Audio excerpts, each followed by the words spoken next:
World War I aircrafts were very different in the modern-day carriers. World War I started off with a small deck in which planes were landing but falling off due to not enough area to stop on. A man, E.H. Dunning, who was the first to demonstrate this landing on a vessel called the Furious. The deck on the boat was 280 feet long, and the boats were equipped with 50 cows and had cables to protect the undercarriage from damaging during landing and takeoff.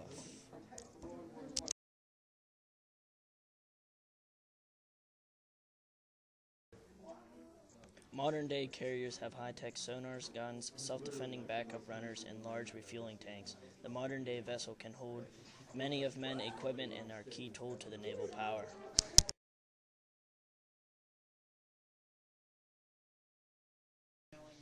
In World War I, many armies used the seaplane, also known as a flying boat. Armies used this vehicle to easily and safely transfer bombs and weapons. A true seaplane is only able to land and take off in calm waters. Therefore, they must land in a body of water such as a lake. They also have trouble in extreme weather. These flying boats were not big at all. At most, they could carry 2 passengers. In today's time, seaplanes are used for the same purpose. They are also used by Coast Guards. Flying boats have been able to endure a little more power with waves in the water, and they are more fuel efficient. Flying boats are able to help with shipwrecks and people that have gone too far away from shore. Over the years, seaplanes have helped the Navy and others in many ways and will continue to do so for years on. With the outbreak of war in 1914, Britain had one of the most powerful navies in World War I. Battleships were made to carry large naval guns. The first battleship created was a British Minotaur. It was finished in 1863.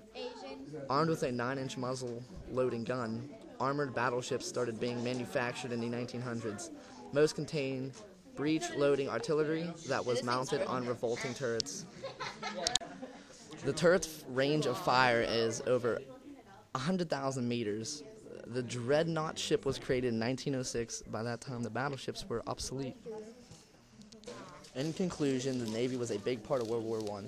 The British had the advantage in the water, and the rest of the countries had the land advantage. U-boat was the first military submarines that had significant impact on the war was in World War I. They could dive up to 7 meters and could go up to 18 knots. On the water, they could go only up to 8.5 knots and have a crew of about 20 to 40.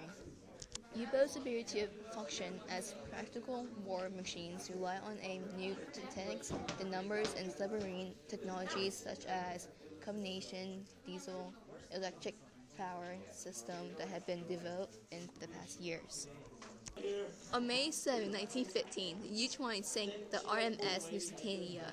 This caused an outrage at the sinking of innocent merchant ship that cost 1,198 lives and 128 Americans.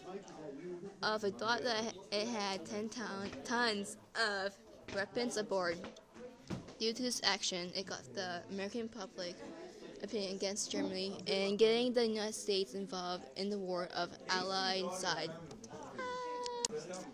This got Germany engaged in unrestricted submarine warfare by sinking 3 more American merchant boats. Later on, they got Paris Peace Conference and the Treaty of Versailles that restricted Germany to sink boats from the false accused.